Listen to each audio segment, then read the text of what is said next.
There are many types of electric motors used for a variety of purposes in commercial industry. One critical task that must be performed prior to installing a motor is determining the motor's correct rotational direction. If a motor is required to rotate in a specific direction, it will have a direction arrow prominently displayed on the frame. But with few exceptions, most three-phase motors are made with symmetrical parts so the motor can rotate in either direction.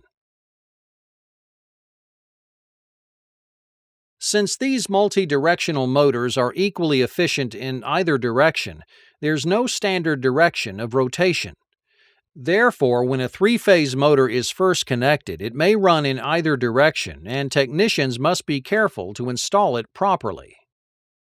While the motor itself can run in either direction without harm, the components that the motor drives may be unidirectional. For instance, running a pump in the wrong direction may cause damage due to cavitation or expulsion of the shaft seal. If the motor's rotation is incorrect for the required application, it can be reversed by simply interchanging the connections to any two of the three power wires.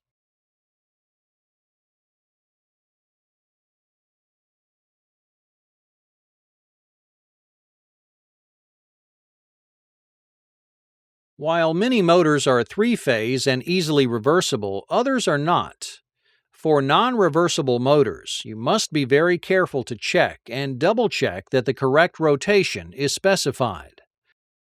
Unfortunately, many vendors don't make it easy, since the specifications of clockwise and counterclockwise depend upon the direction from which you view the motor.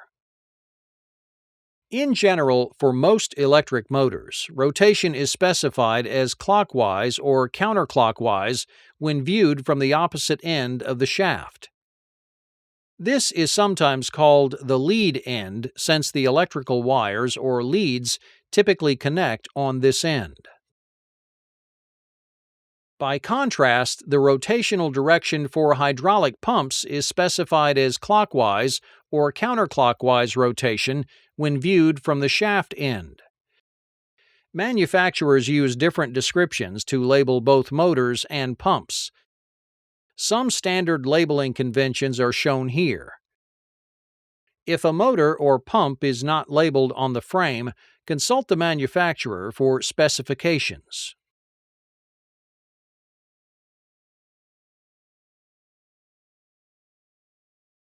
In addition to rotation, technicians must pay close attention to the frequency and current requirements for a given motor application.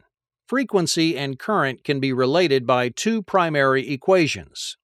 The first relates the frequency to inductive reactance, sometimes called the resistance. The second relates the current to the same inductive reactance. By combining the two equations, we can see that frequency and current are inversely proportional. As the frequency decreases, current will increase. Motors are frequency sensitive, which means that frequency changes can cause speed changes within the motor. If frequency decreases significantly, the motor may experience a large increase in current, which can cause motor components to overheat.